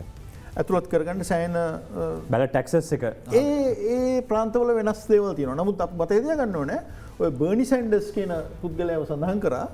එයා ජනාධිපතිවරණයට ඉල්ලුවා. නමුත් එයා ස්වාධීන පක්ෂයකින් ආපු කෙනෙක්. මං හිතන්නේ මේකේ තව කොටසක් විදිහට අපිට සඳහන් කරන්න පුළුවන් කාරණා කීපයක් තිබෙනවා. නමුත් අපි තවත් විශ්ලේෂණාත්මකව බලනවා නම් විශේෂයෙන්ම මූලික ඡන්ද වටයන් හරහා සියලුම ජනපද 50 ඇමරිකාවට අයිති බල ප්‍රදේශ 14න් 5ක වොෂින්ටන් නගරයේ පිහිටලා දිස්ත්‍රික් ඔෆ් කොලොම්බියා එක පරිපාලන බල ප්‍රදේශවල පවත්වන මූලික ඡන්දයක් කරා පාක්ෂිකයන්ට Taman සහාය දක්වන පක්ෂයේ පාක්ෂිකයා තෝරා ගැනීමට අවස්ථාව ලබා දෙනවා. ඉතින් මූලික ඡන්ද භාවිතා කරන ඡන්දදායකයන් Taman පක්ෂයේ ලියාපදිංචි සමාජිකයන් වීම අනිවාර්ය වෙනවා. ඉතින් එහෙම ඡන්දේ භාවිතා කළා තමයි විරුද්ධ පක්ෂ අපේක්ෂකයා තෝරා තෝරා ගැනීමට අනිසි බලපෑම් කිරීමට ඇති හැකියාව මැඩපවත්වන්න මේ වගේ දේවල් යොදලා තියෙනවා කියලා කියන්නේ. සාමාන්‍යයෙන් අපේ ලංකාවේ මේ තත්ත්වය බලන මේ ප්‍රධාන පක්ෂ දෙක කියන එක ප්‍රධාන පක්ෂ දෙකක් තිබීම අපි තාමත් කියනවා අපිට පක්ෂ ගොඩක් තියෙන්නට ඕන කියලා. අපේ අපේක්ෂකයෝ ගත්තොත් ඉතා විශාල ප්‍රමාණයක් ඉන්නවා අපේ රටේ. හැබැයි ඇමරිකාවේ එහෙම නොවෙන්න හේතුව මොකක්ද අපේක්ෂකයෝ? අපේක්ෂකයෝ ඉන්නවා ඇත්තටම සෑහෙන. ඡන්ද පත්‍රිකා මේ වගේම දිගයිද ඇත්තටම? මේ තරම්ම දිග නෑ. නමුත් ඉන්නවා ලයිස්ට්වේ තව කට්ටිය ඉන්නවා. තව කට්ටිය ඉන්නවා. ඒ නම් දාගත්ත අය. වෙලා දිනේ ජනාධිපතිවරණයෙන්ම මේ තීන්දුව ගන්න එපා. ජනාධිපතිවරණයට යන එක සෑහෙන මාංශ වෙන්න ඕනේ. ඒක ලොකු සංවිධාන ශක්තියක් තියෙන්න ඕනේ. නමුත් ප්‍රාන්තයක එහෙම නැත්තම් ඊට වැඩිය පොඩි ප්‍රදේශයක බොහෝ දුරට ස්වාධීන අයට ඔලුව උස්සන්න පුළුවන්. දැන් අපිට මතක ඇති මේ රොස්පෙරෝ කියලා පුද්ගලෙක් බොහොම ලොකු භූමිකාවක් දුක් කරා 992. එතකොට මේ අපි GOP එක කියලා හඳුන්වනවා සාමාන්‍ය මේ විදිහට ප්‍රධාන පක්ෂ දෙකේ මේ ප්‍රධාන පක්ෂ දෙකේ මතවාද එක වගේද එහෙම නැත්නම් මතවාද දෙකක්ද මේ කණ්ඩායම ජනාධිපති ඒ කියන්නේ මේ අතට බලය මාරු වීමත් එක්ක මේ පක්ෂ දෙකට සම්පූර්ණ මතවාද වෙනස් වෙනවද ඇමරිකානු ක්‍රමයේම රාජ්‍යතාන්ත්‍රයේම? මූලික වශයෙන් පක්ෂ දෙක ගත්තහම පක්ෂ දෙක අර බිග් ටෙන්ට් සංකල්පය තියෙනවා. ඒ කියන්නේ පක්ෂ ඇතුලේ තියෙනවා විවිධ මත. නමුත් මූලික වශයෙන් රාජ්‍යයට යම්කිසි ප්‍රයෝජනවත් අත්‍යවශ්‍ය භූමිකාවක් තියෙනවා කියන මතය සෑහෙන දුරට ශක්තිමත්ව තියෙනවා ඩෙමොක්‍රටික් පක්ෂය. රාජ්‍ය පුළුවන් තරම් සෑහෙන දුරට මේකෙන් අයින් කරගන්න ඕන කියලා. ඒ කියන්නේ යම්කිසි දක්ෂිණාංශික ප්‍රවණතාවයක් තියෙනවා රිපබ්ලිකන් පක්ෂයේ. ඒ දවස්වල ඉස්සර යම්කිසි විදේශ ප්‍රතිපත්ති ගත්තහම වඩා සෝවියට් විරෝධී ඒ විදිහ නිකං රණකාමී ස්වරූපයක් තිබ්බා රිපබ්ලිකන් පක්ෂ. වඩා සම්මුතිවාදී සංකල්පයක් තිබ්බා ඩෙමොක්‍රටික් පක්ෂය. දැනුත් ඒක යම් ප්‍රමාණයකට තියෙනවා. නමුත් ඉතින් ඔය පක්ෂවල හුඟක් දුරට වෙන්නේ අර මහාචන්දයේදී මැදට එනවා දෙගොල්ලම. මේ ට්‍රම්ප් මහත්මයාගේ තියෙන විශේෂත්වය තමයි එයා මැදට එන එක ප්‍රතික්ෂේප කරලා තියෙනවා. ඒක නිසා තමයි මේක ටිකක් සුවිශේෂ ඡන්ද විමසීමක් වෙලා තියෙන්නේ. ඔබතුමාට මේ එන්න කැමති චාමර සුමනපල් මහත්මයා මේ ඇමරිකාවේ දැන් විශේෂයෙන්ම මේ early voting කියන පහසුකම ලබා දීලා තියෙනවා. හැම කෙනෙකුටම මේ දවස නිවාඩු දිනයක් වෙන්නේ නැහැ. ලංකාවෙත් හැබැයි ඡන්ද දවස හැමෝටම නිවාඩු ලැබෙන්නේ නැහැ. නමුත් අපිට කියනවා වරුවක් දෙන්නම් මෙහෙම දෙන්නම් කියලා. එතකොට ඡන්දය ලබා දීමේ පහසුකම මේ ආකාරයට මාසයකට වැඩි කාලයක ඉඳලා ඡන්දය දාන්න පුළුවන්කම ලබා දීම කොයි විදිහටද මේක ඔබ දකින්නේ සහ මේකේ තියෙන වාසි අවාසි තත්ත්වයන් මොනවද? ඒක මේකට මම තව එකතු කිරීමක් කරන මහචාතුමාටත් එකතු වෙන්න පුළුවන්. විශේෂයෙන්ම පිට ස්ථානවල ඉඳලා වෙනත් අවශ්‍යතා තියෙන කට්ටියට ආරක්ෂක අංශ වලට තැපැල් ඡන්ද වගේ මේ ඡන්දය ප්‍රකාශ කිරීමේ අයිතිය කියන එක ලබා දීලා තියෙනවා. මේක කොහොමද ඇත්තටම බලපාන්නේ? ඇත්තටම මේ දැන් කලින් ඡන්දය දෙන්න අවස්ථාව ලබා දෙන්න විවිධාකාර හේතු තියෙන බල මම හිතන්නේ ඒකත් ප්‍රාන්තයෙන් ප්‍රාන්තයට නීති වෙනස් වෙනවා. දැන් උදාහරණයක් විදිහට මේ දවස්වල හුඟක් කතා වෙන පෙන්සිල්වේනියා ප්‍රාන්තයේ හුඟක් දෙනා ඡන්ද දෙන්නේ අද ඒ කියන්නේ ඡන්ද දවසේ සාපේක්ෂව ගත්තම. ඉතින් ඒකට හේතුව සාම්ප්‍රදායික ඡන්ද පදනමක්ද හිතන විදිහද ඒ අයගේ ඒ ප්‍රාන්තයෙන් ප්‍රාන්තයේ අය හිතන විදිහ සහ සමහර විට මම හිතන්නේ මහාචාර්යතුමා කලින් අර කිව්වත් වගේ දැන් කාලයකට කලින් තිබුණා මම හිතන්නේ ගමනාගමන පහසුකම් පිළිබඳ ප්‍රශ්න මම හිතන්නේ ඒ කාලේ ඉඳලම යම් යම් නැඹුරුතාවයන් තියෙන්න ඇති. මේ early voting කියන එක පාවිච්චි කරනවා සමහර වෙලාවට සමහර පක්ෂ විශේෂයෙන්ම ඩෙමොක්‍රටික් පක්ෂය පොඩි නැඹුරුවක් තියෙනවා මේ දැන් මේ වතාවෙත් ඒක තමයි කියන්නේ මේ දැටව සිරහත්තට ඔව් ඒනොත් සැලකිය යුතු පිරිසක් ඩෙමොක්‍රැට්ස්ලා විදිහට රෙජිස්ටර් වෙච්ච කට්ටිය. එහෙම කියන්නේ එහෙම සැලකිය යුතු පිරිසක් ඡන්දය දාලා තියෙනවා. මම හිතන්නේ මේ බරක් ඔබාමා ජයග්‍රහණය කරපු අවස්ථාවල් වල ඩෙමොක්‍රැට්ස්ලා තමන්ගේ අයව කලින් ගිහිල්ලා මොකද ඡන්දය දවසේ ඡන්දය දාන්න බැරි වුණොත් කියන එකෙන් කලින් ගිහිල්ලා ඡන්දය දාලා ඒ වගේ මේ ක්‍රියාදාමයක් කරගෙන ගියා. ඉතින් මේ වතාවෙත් ඒ වගේ තත්ත්වයක් තියෙනවා. මේ වතාවේ විශේෂත්වය තමයි මේ වසංගතයක් තියෙන නිසා ඡන්දය දවසේ තදබදයක් ඇති වෙයි කියන බයට මිනිස්සු කොහොමත් කලින් ගිහිල්ලා ඡන්දය දැම්මා. ඒ නිසා තමයි මේ පාර ඉතා විශාල ප්‍රතිශතයක් කලින් ඡන්දය දාලා තියෙන්නේ. දැන් සමහර දවසට බැලට් එක මේ කියන්නේ ඡන්ද මධ්‍යස්ථාන ඕපන් කරාම ඒ විවෘත කරපු දවස්වල පෝලිං තිබුණා සමහර ප්‍රාන්තවල. ඒ කියන්නේ මේ ඡන්දය දවසේ වගේ පෝලිං තිබුණා. ඉතින් මොකද හේතුව මේ අර මේ කොරෝනා වෛරස් තත්ත්වය නිසා මිනිස්සු නොවැම්බර් 3 වෙනිදාට තදබදය වැඩි වෙයි කියලා කලින් ගිහිල්ලා ඡන්දය දානවා. ඒක නිසා මේ වතාවේ විශාල පිරිසක් මේ වෙනකොට ඡන්දය දාලා ඉවරයි. මහාචාර්යතුමා මහිතන මෙතන්දී අලුත් එක්කම පැහැදිලි කිරීමක්. මතකදයගන තියද මේක මහිතන සයන වැදගත් මේ චන්දය අවසාන තීන්දුවට ලංකාවේ අපේ තියෙනවා ලොකු උද්‍යෝගයක් චන්දදීම ගැන. අපේ රටේ සාමාන්‍යින් 70% පල්ලෙහට චන්දයට දැමීමට සුදුසුකම් තියෙන ඒ ලයිස්තුව ඉන්නයගෙන් 70%ට අඩුවෙන්නේ බොහොම කලාතුරකින්. ඒ රටේ 50%ට වැඩිවෙන්න කලාතුරකින්. මේ චන්දය වැඩි වෙයි කියල මතයක් තියෙනවා නමුත් සාමාන්‍යයෙන් සෑහෙන සංඛ්‍යාව චන්ද දාන්නේ නෑ. එකන ඒතන තියෙනවා කොටස් දෙකක්. එකක් තමයි ඒ ප්‍රාන්තවල ඒ පක්ෂවල අවශ්‍යතාවයන් අනුව ඒගොල්ලෝ දිරිගන්වන්නේ නෑ චන්දයට ලියාපදිංචුවීම. එතකොට විශේෂෙන් කළු ජාතිකයන්ට චන්දයට ලියාපදිංචවීමට විවිධාකාර බාධක තියෙනවා විශේෂෙන් ඒ අර දකුණු ප්‍රාන්තවල. ඊට අමතරව චන්දය තිබ්බත් චන්ද දෙන්න ඇති ගතියකුත් තියෙනවා. මොකද ඒ අයගේ ජීවිතවලට ඇත්තටම ඔය දේශපාලනඥයෝ කරන දේවල් ඒ තරමටම බලපාන්නේ නෑ. දැ මේ පාර මේ ට්‍රම්ප් මහත්පයාගේ වැඩකටයුතු නිසා සෑහන දෙනෙක්ට ඒ බලපෑම දැන්ලා තියෙනවා. ඒ නිසා ඒගොල්ලු බොහොම උද්‍යෝගින් යනවා. එහෙ ඔය තාක්ෂණය පාවිච්චි කරලා. ඒ වගේම කැම්පේන් වල මේ ඒක නිකා විද්‍යාවක් වගේ දෙයක් තියෙනවා. ඒ විද්‍යාව පාවිච්චි කරන්නේ බොහෝදුරට තමන්ට ලැදි කට්ටිය තමන්ට චන්දෙයි දෙයි කියලා විශ්වාස කරන කට්ටියව චන්දයට ගෙනියන්න. ඒක තමයි ඒ චන්ද දිනන ක්‍රමේ. දැන් මෙහෙත් තරම් බැලුවොත් නොවැම්බර් මාසේ මේ ඔක්තෝබර් මාසේ නොවැම්බර් මාසේ තිබ්බ ඡන්දෙයි ගෞරුද්දේ මේ අගෝස්තු මාසේ තිබ්බ ඡන්දෙයි ගත්තොත් ඒ දෙකේ තීරණාත්මක සාධකය වෙන්නේ ඇත්තටම ඡන්දය නොදීපු සංඛ්‍යාව. සෑහෙන වැදගත් සාධකයක් බවට පත් වෙනවා. ඡන්ද පොලට ගෙනියන්න බැරි වුණා සමහර දේශපාලන පක්ෂවලට තමන්ගේ ඡන්ද දායකයව. ඒගොල්ලෝ දුර්මුඛ වෙලා ගෙදරට වෙලා හිටියා. දැන් ඔය දුර්මුඛ වීම සිද්ධ වුණොත් ඇමරිකාවේ එතකොට තමයි මේ ඩෙමොක්‍රටික් පක්ෂයට එහෙම නැත්නම් රිපබ්ලිකන් පක්ෂයේ ඉරණම තීන්දුව වෙන්නේ ඒ යන කට්ටිය අනුව. මොකද හැම වෙලේම තක්සේරු කරනවා ගිය පාර වගේ සංඛ්‍යාවක් යයි කියලා. ගිය පාරට වැඩිය විශාල සංඛ්‍යාවක් ගියොත් වැඩේ වර්ධින්න ඉඩ තියෙනවා. මම ඒක වෙන්නේ දර්ශන කීපයකට යොමු වෙන්න දැන් ඇත්තටම මේ ගත්තොත් දිග වාහන පොලිමක් තියෙන වාහනේ ගිහිල්ලාම ඡන්දේ ප්‍රකාශ කරන්න පුළුවන් බහින්නේ මොකුත් නැතුව මේ විදි අපිට බලමු දර්ශන බලමු. ඒ ගමන් අපි කතා කරමු දැන් එතකොට මොකක්ද ඇත්තට මෙතන කරන්නේ මොකක්ද මේ සාමාන්‍යයෙන් අපිට හිතෙන්නේ අපි වගේම කතිරයක් ගහලා එනවද එහෙම නැත්නම් ඉලෙක්ට්‍රොනික ක්‍රමයට බොත්තම ඔබලා එනවද කොහොමද මේ පත්‍රිකාව මේ දේවල් සැකසීලා තියෙන්නේ කොහොමද මේක ඇත්තටම සිද්ධ වෙන්නේ? අයිසරක එක උත්තරයක් නෑ. ඒගැන මේ මතකතයන් තියෙන මේ එක චන්ද එක චන්ද විමසීමක් නෙමේ තියෙන්නේ. යම් කිසි ලිපියක් වගේ දෙයක් ඔවුන් ඡන්ද පත්‍රිකාවම ඉඳන් ඡන්ද පෙට්ටියට දාලා බොහොම සරල විදියට මෙතන අපි වගේ පොලිස් ආරක්ෂකයෝ එහෙම පේන්නේ නැහැ. මොකද්ද මේ සිද්ධ වෙන විදිහ ඇත්තටම? ඕක තමයි ප්‍රශ්නේ. ඒ කියන්නේ ඒ කියන්නේ මේ අපි ගත්තොත් අපේ මැතිවරණ කොමිෂන් සභාවක් තියෙනවානේ. අපි විශේෂයෙන් රජයේ සේවකයෝ විශාල දහස් ගාණින් ගෙනියලා මේක බොහොම පාලනය කරපු ක්‍රමයක පොලිසිය තියාගෙන තමයි අපි කරන්නේ. අනන්‍යතාවයෙන් ප්‍රක්ෂා කරගෙන තමයි කරන්නේ. නැවත ඒගොල්ලන්ගේ තියෙන ඊට වඩා වෙනස් ක්‍රමයක්. ඒගොල්ලන්ගේ විවිධ ක්‍රම තියෙනවා. ඒකලා ඒ ක්‍රම ප්‍රාන්තයෙන් ප්‍රාන්තයට වෙනස් වෙනවා. දැන් සර්මේ ඔබතුමා කිව්වාගේ පෙන්සිල්වේනියා වල තියෙන නීති රීති අනිත් තැන්වල අපි ගත්තොත් ඔරගන් වගේ තැන්වල 100%ක්ම ඕනෑම කෙනෙක් කිසිම හේතුවක් නොදා කලින් ඡන්ද දෙන්න පුළුවන්. ඊළඟට විදේශවල ඉන්න හමුදාපටයන්ට විදේශවල ඉන්න පුරවැසියන්ට එයාට තැපෑලෙන් ඡන්ද දෙන්න පුළුවන්. ඒ වගේ විධිවිධාන අපේ රටේ නෑ. අපේ රටේ පිටරට ගියොත් ගියාම තමයි. කිසි දෙයක් ලැබෙන්නේ නෑ. ඉතින් මේ මං හිතන්නේ මෙතනින් එහාට අපිට තියෙන ප්‍රශ්න කීපයක් තියෙනවා. එකක් තමයි ලෝකයේ අනෙකුත් ප්‍රජාතන්ත්‍රවාදී රටවල් වගේ ඇමරිකානු ජනාධිපතිවරයා තෝරාපත් කරගන්නේ මේ බහුතර ඡන්දෙන් නෙවෙයි.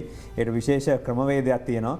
ඉතින් තමන් දෙන ජනාධිපතිවරයා කැමති ජනාධිපතිවරයා වෙනුවෙන් ඡන්දය ප්‍රකාශ කරන් පස්සේ මේ ඉලෙක්ට්‍රෝල් කොලේජ් එහෙම නැත්නම් අපි කියන මේ සිංහලෙන් ඡන්ද ගණ කියලා හඳුන්වන එකතුව තමයි ජනාධිපතිවරයා පත් කිරීමට ඡන්දය භාවිතා කරන්නේ. ඉතින් මේකේ සමාජිකයෝ 538ක් ඉන්න උන් සියලු ජනපද සහ වොෂින්ටන් DC නියෝජනය කළ ඇමරිකාව පුරා බෙදී ඉන්නවා.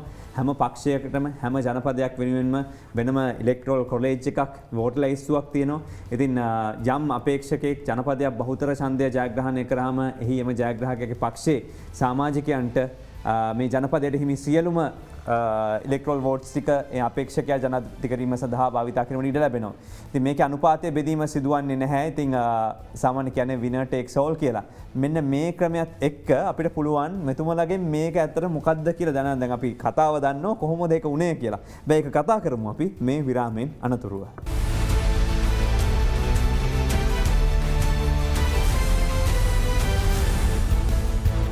අපි ඇමරිකන් ජනාධිපතිවරණය ගැන කතා කරන්නේ. ඉතින් මහාචාර්ය රෝහන් සමරජීව මහත්මයාත් ඒ වගේම චාමර සුමනපාල මහත්මයාත් අපත් සමග එකතු වෙලා ඉන්නේ.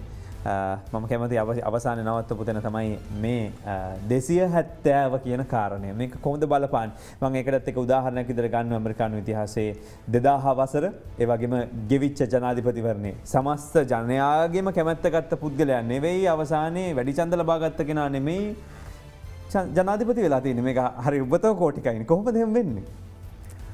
ඉතින් ඒ වගේ දේවල් තව රටවලත් වෙනවා. දැන් උදාහරණයකට අපි ඡන්ද ක්‍රම ගත්තොත් ඔය කේවල ක්‍රමය කියලා කියන එක. ඒ කියන්නේ අසරේස්සයක් වගේ ගිහිල්ලා අස්සයා ඉස්සලයින්ම දිනන අස්සයාට සියල්ල ලැබෙනවා. winner takes all කියලාත් කියන්නේ ඒකයි. ඊට පස්සේ යුරෝපයෙන් ආපු එක තමයි ඔය සමානුපාතික ක්‍රමය. දැන් අපෙත් 980 ගණන් වෙනකන් තිබ්බේ ඔය කේවල ක්‍රමය. 977 ඡන්ද වෙනකන් තිබ්බේ කේවල ක්‍රමය. ඒකේ විශාල වශයෙන් අර ඡන්දය ලබාගත්ත එකයි අන්තිමට ලැබෙන බලය අතර සම්පාත වීමක් නැහැ. ඒ කියන්නේ 51ක ඡන්දය ගත්ත ජේ.ආර්. ජයවර්ධන මහත්තයාට මන්ත්‍රණ සභාවේ 5න් 6ක බලය ලැබෙනවා. ඒ දෙක සමාන නෙමෙයි. 6න් 5ක බලයක් යට ලැබෙනවා. ඒ වගේ දේවල් දැන් ඉන්දියාවේ තවමත් තියෙන ඔය ක්‍රමය. ඉන්දියාවේ මෝදි මහත්මයා 2014 මම හිතන්නේ 30යි ගානක ප්‍රතිශතයක් ලැබලා බහුතරයක් ලබා ගන්නවා ලෝක සභාවේ. ඒ තමයි පරණ ක්‍රමය. ඊළඟට සමානුපාතික ක්‍රමය එන්නේ යුරෝපයේ. සමානුපාතික ක්‍රමය ලංකාවට හඳුන්වා දෙනවා. ඊට පස්සේ දැන් අලුත් වෙනවා ඔය මිශ්‍ර ක්‍රම. නවසීලන්තයේ ජර්මනියේ තියෙන මිශ්‍ර ක්‍රම ඉදිරිපත් වෙන්නේ 3වෙනි පරම්පරාව හැටියට. එතකොට ඇමරිකාවේ තියෙන්නේ අර පරණ ක්‍රමය. මිශ්‍ර ක්‍රම ගැන කතා කරලා දැන් යන්තම් අලුත් අර දෙවෙනි ඡන්දයක් දෙවෙනි මනාපයක් වගේ සංකල්ප මේ පාරේ යන්තම් සමහරක් ප්‍රාන්තවල හඳුන්වා දීලා තිනවා. නමුත් එතනත් වෙලා තියෙන්නේ ප්‍රාන්තයේ වෙනම ස්වාධීන තීන්දුව ගන්නවා මුළු රටටම බලපාන දේවල් ගැන. මම කැමති එතනින් එහාට මේ කොහොමද දැන් එතකොට ඡන්දය දැන් හෙට අපි දවස අද දවස තීරණාත්මක දවසක් වෙන්න පුළුවන්. එතකොට දැන් දැනට තියෙන තත්ත්වයන් බයිඩන් මහත්මයා ඉස්සරහින් ඉන්නවා කියලා පේන්න තියෙනවා. හැබැයි බුෂ් මහත්මයා ඉස්සරහින් හිටියේ නැති වුණත් එදාෙහිදී ජනාධිපති වෙන්න පුළුවන් වුණා වගේ. ට්‍රම්ප් මහත්මයා පිටුපසින් හිටියත් ක්ලින්ටන් මහත්මිය ඉස්සරහින් හිටියත් සමස්තයෙන් ට්‍රම්ප් මහත්මයා ජනාධිපති වුණා වගේ. මේ පාරත් ට්‍රම්ප් මහත්මයා පස්සෙන් ඉඳලා අවසානයේ ජනාධිපති බවට පත් වෙලා තියෙවිද? ඔබට හිතෙන්නේ මොකද්ද? ඕන දෙයක් වෙන්න පුළුවන්. දැන් එතෙන්දී ඇත්තටම වැදගත් වෙන්නේ අර 270 ගැන චතුර කිව්වා. ඒක අපි මං හිතන්නේ මං කිව්වට අපි තවදුරටත් පැහැදිලි කරන්න නම් හොඳයි මේ ප්‍රාන්තවලට කොහොමද ගණන හැදෙන්නේ කොහොමද කියන එක. ඔව් දැන් ඡන්ද ඝන කියන එක ඒ කියන්නේ දැන් ප්‍රාන්තයක අපි දන්නවා කොංග්‍රස් සභාවට යනවා යම්කිසි මන්ත්‍රීවරු සංඛ්‍යාවක්. 15 මන්ත්‍රී මණ්ඩලයට අපි උදාහරණයක් එක්කම කතා කරොත් කැලිෆෝනියා ප්‍රාන්තයේ 53 දෙනෙක් යනවා කොංග්‍රස් එකේ 15 මන්ත්‍රී මණ්ඩලයට සෙනට් එකට දෙන්නෙක් යනවා. ඔය සංඛ්‍යාව තමයි ඒ ප්‍රාන්තයට අයිති ඡන්ද ගණය. ඉන්නතොර කැලිෆෝනියාව දින්නොත් ඒක දිනන අපේක්ෂකයාට 55 දෙනෙක් හම්බ වෙනවා.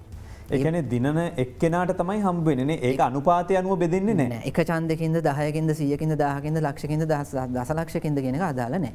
එතකොට වෙන්නේ ඒ 55 දෙනාම ඒ අපේක්ෂකයාට ඡන්දය දෙනවා. දැන් සාමාන්‍යයෙන් එතකොට අර දැන් චතුර කියපු අර මැජික් නම්බර් එක 270. ඒක වැදගත් වෙන්නේ දැන් හිතන්න යම්කිසි අපේක්ෂකයෙක් ඉන්නවා එක පක්ෂකින් එයාට පුදුමාකාර සහයෝගයක් තියෙනවා ප්‍රාන්තවලින් 270කට වඩා එයාට ලේසියෙන්ම ගන්න පුළුවන් කියලා පේනවා වුණොත් එහෙම අර swing States battle ground States කියන එක අදාළ වෙන්නේ නැහැ. මොකද යා නිකම්ම 270 පන්නනවා. ඒ වගේ ඉතින් අවස්ථා කීපයක ඉතා විශාල ප්‍රමාණයක් ඡන්ද ගණය දිනපු අය ඉන්නවා. මම එතකොට මෙහෙම මම ගණන් ටිකක් කියන්නම් මේක පැහැදිලි කරන කතාව විදිහට යන්නේ. එතකොට දැන් ගත්තම ජනගහනය අඩුම ඇලස්කා, නෝර්ත් ඩකෝටා, සවුත් ඩකෝටා, ඩෙලවෙයා, වර්මොන්ට්, වෝමින් වගේ ඒවා හිමි වෙලා තින්නේ 3යි. ඔව්. ඒක වෙන්නේ කොංග්‍රස් මණ්ඩලයට එක්කෙනයි පහළ මන්ත්‍රී මණ්ඩලයට එක්කෙනයි යන්නේ ඒ ප්‍රාන්තෙන් සෙනට් එකට අනිවාර්යෙන් හැම ප්‍රාන්තෙම දෙන්නෙක් යනවනේ. එතකොට එතන දෙකයි. ඒක එකතු වෙලා තමයි 3ක් කියලා. එතකොට දැන් උදාහරණයට කැලිෆෝනියාවට ඔබ කිව්වා වගේ 55යි, ටෙක්සස් වලට 38යි, නිව්යෝක් ෆ්ලොරිඩා වලට 29යි. දැන් මෙහෙම ගත්තම මේ පොඩි ඒවා එකක්වත් දිනලා වැඩක් නැහැ. මෙහෙම දෙයක් තියෙනවා. මෙහෙම දෙයක් තියෙනවා. ඒකේ වැඩේ තියෙන්නේ දැන් කැලිෆෝනියා ප්‍රාන්තයේ උදාහරණයක් විදිහට ගත්තොත් තාපෝසරයක් ඒක ඊටාම ඩෙමොක්‍රටික්. ඒකේ 55 ඩෙමොක්‍රටික් පැත්තට යනවා කියන එක දන්නවා. එතකොට ඒකට කැම්පේන් එකේදී ලොකු අවධානයක් යොමු වෙන්නේ නැහැ. මොකද දැන් 2016 ඡන්දේ ගත්තොත් මගේ මතකය හරිනම් ක්ලින්ටන්වත් ට්‍රම්ප්වත් එක කැම්පේන් මේ රැලියකටවත් ගියේ නැහැ කැලිෆෝනියාවේ. මොකද ට්‍රම්ප් දන්නවා ඒක එයාට ගන්න බෑ කියලා. ක්ලින්ටන් දන්නවා ඒක කොහොමත් එයාගේ කියලා. නමුත් පොඩි ප්‍රාන්ත හෝ ලොකු ප්‍රාන්ත හෝ තියෙන්න පුළුවන් වැට උඩ. අපි ස්විං ස්ටේට්ස් ඊයේ එහෙම දෙයක් වෙනවා පෙන්සිල්වේනියා. ඔව්. ට්‍රම්ප් මං හිතන්නේ රැලි 4කටද කොහෙද කතා කරනවා. මොකද ට්‍රම්ප් ඉන්නේ පිටිපස්සෙන් හැබැයි මාජින් ඔෆ් එරර් එකේ කියන්නේ 5ක් 3ක් සමහර පෝල්ස් වල හැටියට කරට කර. එතකොට ට්‍රම්ප් දන්නවා මේක හැරෙව්වොත් එයාට ලොකු හැරවීමක් ගන්න පුළුවන් කියලා. ඒ නිසා තමයි ට්‍රම්ප් රැලි 4කට ගිහිල්ලා කතා කරන්නේ. එතකොට ඒ වගේම තමයි කියන්නේ දැන් ෆ්ලොරිඩා ප්‍රාන්තයට ලොකු අවධානයක් යොමු වෙලා තියෙනවා. මොකද ඉලෙක්ටර්ස්ලා 29ක් ඉන්නවා. මිනිසෝටා වගේ ප්‍රාන්තවල මොකද මේ සමහර ප්‍රාන්ත 2016 දී ට්‍රම්ප් දින්නේ බලාපොරොත්තු නොවිච්ච විදිහට අනික දින්නේ බොහොම පුංචි ඡන්ද ප්‍රමාණයකින්. දැන් මේ පාර ඩෙමොක්‍රැටික් පක්ෂය බලාපොරොත්තු වෙනවා ඒගොල්ලෝ ලොකු ඡන්ද ප්‍රමාණයකින් ඒව දිනයි කියලා. ඉතින් පෙන්සිල්වේනියා සහ ෆ්ලොරිඩා ගැන විශේෂ අවධානයක් යොමු වෙලා තියෙන ඔය බැටල් ග්‍රවුන්ඩ් එකක් නිසා සහ ඒ වගේ තවත් තියෙනවා. එතකොට ජනාධිපතිවරණයකදී ඒ ප්‍රාන්තවලට ලැබෙන අවධානය සමහර විට ලැබෙන්නේ කැලිෆෝනියා වගේ ලොකු ප්‍රාන්තයකට. ඒතකොට ලොකුද පොඩිද කියන එක නෙමෙයි. හැබැයි ස්විං ස්ටේට් එකක් වුණත් ලොකු ස්විං ස්ටේට් එකකට වැඩි අවධානය යොමු වීමේ සම්භාවිතාව වැඩි. දැන් අයෝවා වල ඉන්නේ 6 දෙනයි ඉලෙක්ටර්ස්ලා. ඒකට දෙන අවධානයට වඩා වයෝමින් වල මේ ෆ්ලොරිඩා වගේ ප්‍රාන්තයකට අවධානයක් ලැබෙනවා. ඒක බලාපොරොත්තු වෙන්න පුළුවන්. මහාචාර්යතුමා ඔබට මේකට එකතු කරන්න පුළුවන්. මම තව ප්‍රශ්නයක් එකතු කරන්නම්. දැන් නඩු දැන් මේ සිදුවීමක් එක්කම මෙතන මේ 270 කතාවත් එක්කම ඇල්ගෝ සහ බුෂ් මහත්මයා අතර ඇතිවෙච්ච මේ තත්ත්වයත් එක්ක මේක ඉතිහාසයේ නඩුවක් දක්වා යන තත්ත්වයක්. හැබැයි ආපහු මේ නඩුව ඉල්ලාස් කරගන්නවා ඒවකට අනිත් අපේක්ෂක ඇල්ගෝ මහත්මයා. හැබැයි මේකම දැන් ගිය පාරත් වුණා. මේකම ඊළඟ පාරත් වුණොත් මේ ප්‍රජාතන්ත්‍රවාදයේ නියෝජනයක් කියලා මේක හිතන්න පුළුවන්ද? ජනතාවගේ නියෝජනයක් කියලා හිතන්න පුළුවන්ද? බලාපොරොත්තුව මේක කියලා හිතන්න පුළුවන්ද ජනතාවගේ? නෑ අපි ආණ්ඩුක්‍රම ව්‍යවස්ථාවකට අපි කියන්නේ මේ rules of the game කියලා. ක්‍රීඩාවේ නීතීන්. දැන් ඒගොල්ලන්ගේ ක්‍රීඩාවේ නීතීන් ඉතාම සංකීර්ණයි ව්‍යාකූලයි පිට ඉන්න මිනිස්සෙක්ට මම ඕකේ අවුරුදු 13ක් හිටියා. ඒ කාලේ ඔබතුමාට ඒක තේරුණා මේක ඉගෙනගෙන හිටියා. ඒක ලේසි නෑ ඒක තේරුම් ගන්න. නමුත් වෙලා තියෙන්නේ මේකයි. ඒ තමයි rules of the game. අනිත් එක ඒගොල්ලන්ගේ ඡන්ද ක්‍රමය වෙනස් කිරීම සෑහෙන අමාරු වැඩක්. අර කිව්වා වගේ ඒ ප්‍රාන්තවල එකඟත්වය රෝමෙම එන්න ඕනේ. ඉතින් ඕක ඇතුළේ තමයි ඒගොල්ලෝ වැඩ කරන්නේ. ඉතින් ඒක අර probabilistic ක්‍රමයට තමයි ඒගොල්ලෝ වැඩ කරන්නේ. ඕකේ තවත් ප්‍රත්‍යක් තියෙනවා. අපි කතා නොකරපු දෙයක් මුදල්. ඒ ඡන්ද දැන් අපෙත් දන්නවා මේ දැන් අපේ ඡන්දවල ඇත්තටම මහ විශාල මුදල් සම්භාරයක් වියදම් වෙනවා අපේ මේ ඡන්ද විමසීමට. ඒ රටේ ඊටත් වැඩිය වියදම් වෙනවා. ඒ වියදම් වීම දැන් උදාහරණයකට කැලිෆෝනියාව වලට ගිහිල්ලා ඡන්ද ඉල්ලුව නැති වුණාට කැලිෆෝනියාවට යනවා සල්ලි එකතු කරන්න. කැලිෆෝනියාව වල ඉන්න ඒ බලවත් උදවිය කොම්පැනි කාර්යෝ ඒගොල්ලෝ මේගොල්ලෝ සල්ලි දෙනවා. දැන් වැඩි හරියක් ඇමරිකාවේ වෙලා තියෙන පොඩි සල්ලි ප්‍රමාණ මහ විශාල පරිමාණයෙන් ගලාගෙන එනවා අන්තර්ජාලය හරහා පක්ෂවලට. ඉස්සර වගේ ලොක්කන්ගේ සල්ලි විතරක් නෙමෙයි තියෙන්නේ. නමුත් මේ කතා කරන්නේ මිලියන ගණන් වලින් ඇමරිකානු ඩොලර් මිලියන ගණන් වලින් එක සතියට එක දවසට මුදල් එනවා. ඒක අනුව තමයි ඒගොල්ලෝ සම්පත් යෝජන කරන්නේ. ඒගොල්ලන්ට තියෙන සීමිත සම්පත් දෙකක් තියෙනවා. එකක් තමයි ඇඩ්වර්ටයිසිං වෙළඳ ප්‍රචාරණය සඳහා මුදල්. දෙවෙනි එක තමයි අපේක්ෂකයාගේ කාලය. අපේක්ෂකයාගේ ඒ මිනිසාට 50 ඉන්න විදියක් නැහැ නේ. ඒතර ඒ මිනිස්සාව යවනවා අර තරඟකාරී තැන්වලට. එයාගේ දෙවෙනියව යවනවා ඒ වගේම තරඟකාරී තැන්වලට. එතකොට ඔය හවායි දූපත එහෙම නැත්නම් කැලිෆෝනියාව ඔයගේ තැන්වලට ඒගොල්ලෝ යන්නේ නැහැ. ඒගොල්ලෝ යනවා යන්නේ මුදල් එකතු කිරීම සඳහා පමණයි. මුදල් එකතු කිරීමට කැලිෆෝනියාව වලට කෙනෙක් යන්න ඉඩ තියෙනවා. එතකොටයි ක්‍රමේ. දැන් මේකේ බලනකොට දැන් අපිත් ඡන්දෙට වියදම් කරපු මුදල් ගැන ලැයිස්තුවක් එනවා මෙහෙමයි කියලා. සමහර වෙලාවට පක්ෂ වලින් කියන අපි මෙච්චරක් වියදම් කරා කියලා. හැබැයි පක්ෂ කියන ගානයි ටීවී එකේ ගිය ඇඩ්වර්ටයිස්මන්ට් එකයි පත්තරවලට ගිය ඇඩ්වර්ටයිස්මන්ට් එකයි බලනවා ලංකාවේ මේ ගානෙන් මේ කැම්පේන් එක කරාද කියලා හිතන්න බෑ. හැබැයි ඇමරිකාවෙත් මෙහෙමද අන්තිම සතේටම මේගොල්ලෝ ආදායම් වියදම් වාර්තාව පෙන්වන්න ඕනද හොර කරන්නේ නැද්ද? සෑහෙන දුරට පක්ෂයක් වියදම් කරන මුදල් පාරදෘශ්‍යව වාර්තා කරන්න අවශ්‍යයි. අර සිටිසන්ස් යුනයිටඩ් කියන තීන්දුව එන්න කලින් ඒකට තවත් සීමා දාලා ඒක හුඟක් පාරදෘශ්‍ය තත්ත්වයක් කරා සීමාවල් දැම්ම දෙන්න පුළුවන් මුදල්. හැබැයි නම අනිත් එක දෙන පුද්ගලයාගේ නම සංගවා ගැනීම. දැන් ලංකාවෙත් මම හිතන්නේ ලොකු ප්‍රශ්නයක් වෙයි අපි ඔය නීතිය හදන්න ගියොත් සමහරක් අය පක්ෂ දෙකටම දෙනවා. නමුත් ඒ ගැන කියන්න කැමති නැහැ. ඒවා වසන් කර ගැනීමට තියෙන ප්‍රශ්නය තමයි සිටිසන්ස් යුනයිටඩ් එකේ තියෙන්නේ. එතකොට පැක්ස් කියලා මේ සල්ලි ගොනු කරලා දෙන ක්‍රමවේදයක් තියෙනවා ඒ රටේ. ඒ ගොනු කරලා දෙනකොට සමහරවිට අර කවුද දුන්නේ කියන එක වහං කරගන්න පුළුවන්. නමුත් ඒක සෑහෙන දුරට මම හිතන්නේ බොහොම ප්‍රගතිශීලී විදිහට මේ ඒක පාරදර්ශකභාවයක් තියෙනවා. එතකොට ඒ කියන්නේ මේ ඡන්දෙදී අනිවාර්යෙන්ම තමන් කැම්පේන් එකට දාන සල්ලි, පක්ෂ දාන සල්ලි සහ මං වෙනුවෙන් වෙනත් අයටත් වියදම් කරන්න පුළුවන්. බොහෝ දුරටදී වෙනත් අය තමයි වියදම් කරන්නේ. ඒක දක්වනවද මේ මෙයා කරන ඇඩ්වර්ටයිස්මන්ට් එක යනකොට ඒතර කියනවද සාමාන්‍යයෙන් ඒක රූපවාහිනී වුණත් මේක මෙයාගේ මුදල් ගෙවා ප්‍රචාරණය අද එකක් මේක මෙයාගේ හිතවතුන් කරන එකක් එහෙම දැන්වීමක් කරනවද? එයාගේ කැම්පේන් එකෙන් එයාගේ කැම්පේන් එක වගකීමක් ඇතුව කරන දේවල් ඒක ඒ විදිහට ඉදිරිපත් කරන්න ඕනේ. නමුත් වෙන අයට පුළුවන් මේකට දායක වෙන්න. හැබැයි ඒගොල්ලෝ කියන්න ඕනේ මේක මේ අපි අරයත් එක්ක සම්බන්ධීකරණයක් නැතුව අපේ අවශ්‍යතාවයන් උඩ අපි මේකට ප්‍රචාරණය කටයුතුවල යෙදෙනවා කියලා. මතක තියාගන්න ඕනේ මේ ටීවී එකේ තමයි මුළු ටීවී එකේ විතරක් නෙමෙයි සමාජ මාධ්‍යවල තමයි කැම්පේන් එක යන්නේ. අතට දීලා මේ මිලියන 300කට මේ අතරක් දෙන්න විදියක් නැහැ නෑ ඒතරම දැන් ඔය 2016 මම හිතන්නේ ට්‍රම්ප්ගේ ලොකුම මේකක් උනේ මට කවුරුවත් වියදම් කරන්නේ මම තමයි මගේ කැම්පේන් එකට වියදම් කරන්නේ. ඒ නිසා මම ඔය කාටවත් වග කියන්න ඕනේ අර කියන්නේ තනතුරු දෙන්න ඕනේ එක එක්කෙනාට අනාදී වශයෙන් එහෙම ලොකු මේකක් ගෙනිච්ච එස්ටැබ්ලිෂ්මන්ට් එක කියන්නේ තියෙන මේ බල අධිකාරියට පිටින් මම එන්නේ කියන එක. එයා ඒකට එක මේකක් විදිහට එයා කිව්වේ මම තමයි මගේ කැම්පේන් එකට වියදම් කරන්න කියලා. ඉතින් අර ඒක අනික එක දැන් මහාචාර්යතුමා කිව්වත් වගේ දැන් මේක ජනාධිපතිවරණයක් විතරක් නෙමෙයි ප්‍රයිමරි එකේ ඉඳලා ෆන්ඩිං එකතු කරනවා. එතකොට ඒ කියන්නේ මං හිතන්නේ ප්‍රාන්ත සභාවල ව්‍යවස්ථාදායක වලට පවා ඒ දේ සිද්ධ වෙනවා මං හිතන්නේ නේද? ඒක හැම කැම්පේන් හැම එකටම වෙනවා. හැබැයි මේ පාර ට්‍රම්ප් තමන්ගේ සල්ලි වලින් වියදම් කරන කතාව කියන්නේ නැහැ. මේ පාර එයා සල්ලි එකතු කරනවා රටේ ඉන්න තරම් ඕන තරම් කට්ටිය. එතකොට මේ සාමාන්‍යයෙන් දැන් ගිය පාර අපි දැක්කා කේම්බ්‍රිජ් ඇනලිටිකා සමහර සමාගම් මේකට ගොහෝ බලපෑම් ඩේටා මයිනින් වලට ඇවිල්ලා තිබුණා. ගොඩක් මිනිස්සුන්ගේ මත එක්ක හැසිරවීම කරන්න දරපු උත්සාහය මේ පාර කොහොමද මේ තත්ත්වය පේන්න තිබ්බද? අනිවාර්යෙන් ඒක පස්ස ගැහිමක් නැහැනේ. දැන් මතක තියාගන්න ඕනේ මේ හුඟක් අය කල්පනා කරන්නේ නැද්ද තමයි ඔබාමාගේ දෙවෙනි කැම්පේන් එක. ඒ කියන්නේ 2012 කැම්පේන් එක ඔය තාක්ෂණය අලුත් ක්‍රමවේදයන් වැඩියෙන්ම පාවිච්චි කරපු කැම්පේන් එකක්. ඒක කැම්පේන් එක හැබැයි පාවිච්චි කරේ මේ ඡන්දේ නොදාන මිනිස්සුන්ව ගෙනියන්න. දැන් නොදාන කට්ටියක් ඉන්නවනේ අර මං කිව්වා වගේ මහ විශාල සංඛ්‍යාවක් ඉන්නවා ඡන්දේ නොදාන කට්ටිය. ඒ නොදාන කට්ටියගෙන් අපි ගෙනියන්න ඕනේ ඡන්දේ දිනන්න ඕන නම් අපිට ඡන්ද දෙන මිනිස්සුන්ව තෝරලා බේරලා එයාව ගෙනිය ගන්න පුළුවන් නම් අපිට දිනන්න පුළුවන්. අපිට ඡන්ද දෙන්නේ නැති කට්ටියට වැඩි බාධා කරන්න නැතුව මේ මිනිස්සුන්ගේ ගෙවල් වල ඉන්න දෙන්න ඕනේ. ඔබාමා කැම්පේන් එක ඉතාමත්ම සාර්ථක කරේ ඕකේ. ඔය ඩේටා සයන්ස් කියන එක වැඩියෙන්ම පාවිච්චි කරපු කැම්පේන් එකක් තමයි 2012.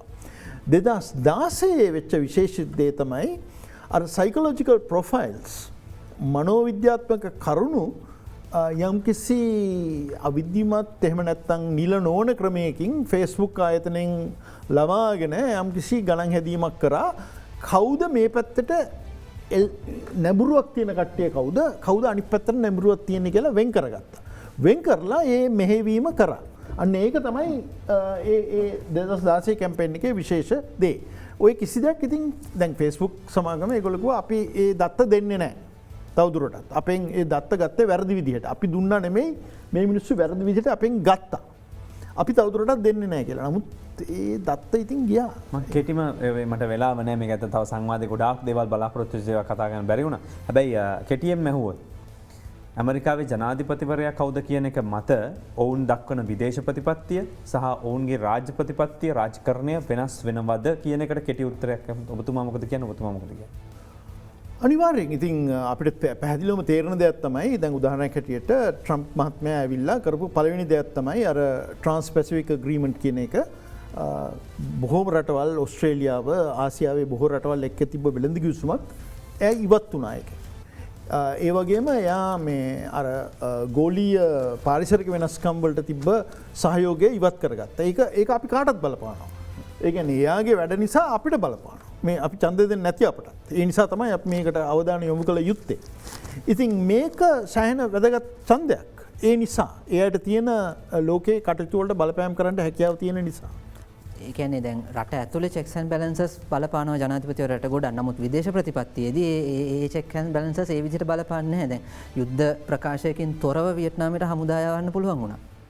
ඒ වගේ තත්ත්වයක් තියෙනවා. ඉතින් අර ඒ නිසා මම හිතන්නේ අවුරුදු ගානකින් නිල වශයෙන් යුද්ධ ප්‍රකාශ කිරීමක් කොංග්‍රස් එකේ කරලා නැහැ. ඉතින් මේ කතා කරන බොහොම ලස්සන දේවල් තියෙනවා. බොහොම සංකීර්ණ බොහොම ලස්සන ක්‍රියාවලියක් ඇමරිකානු ජනාධිපතිවරයා තෝරාපත් කර ගැනීම. හැබැයි අපි දන්නවා මේ වන විට තියෙන තත්ත්වෙත් එක්ක ඇමරිකා මෙහිදී සැලකිය යුතු කාරණාවක් තමයි අපි අවධානය යොමු කරන ඕන කාරණා ජනතාව ඡන්දෙ දෙන ඍජුවම තමන්ගේ අපේක්ෂකයන් නෙවෙයි. ඔවුන් තෝරාපත් කරගන්නේ තම ජනපදය වෙනුවෙන් ඉලෙක්ට්‍රෝල් කොලේජ් එක වෙනුවෙන් ඡන්දය ප්‍රකාශ කරන්න ඉලෙක්ටෝරස්ලා පිරිසක්. ඉතින් මේකත් එක්ක කෙසේ වෙතත් මේ අය සමහර විට වෙනත් අපේක්ෂකයෙකුට තම ඡන්දය ප්‍රකාශ කිරීමට ඉඩ තියෙනවා. 2016 දී හිලරි ක්ලින්ටන්ට හිමි විය යුතු මේ ඡන්ද පහක් ඇයට ලැබුණේ නැහැ. ඒ හින්දා මේ පාරත් එවැනි දේවල් වෙන්න පුළුවන් කියන ඉඩකඩක් මම හිතන්නේ මේ සාකච්ඡාව තුලත් මත වුණා. අපි සූතිවන්ත වෙනවා අපිත් එක්ක සම්බන්ධ වෙච්ච මහාචාර්ය රෝහන් සමරජීව මහත්මයා ඔබතුමාට.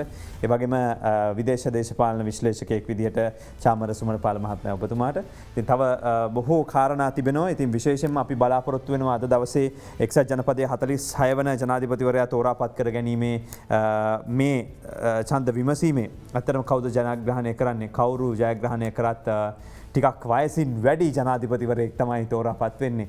ඒ ගැන සවිස්තරාත්මකව ඉංග්‍රීසි භාෂාවෙන් විශේෂ විකාශය ගෙනෙන්න බලාපොරොත්තු වෙනවා අද දෙන 24 නාලිකාවෙන් හවස 10 සිට ඔබට ආරාධනා කරනවා සජීවීව මේ තොරතුරු දකින්න අපිත් එක්ක එකතු වෙන්න කියලා.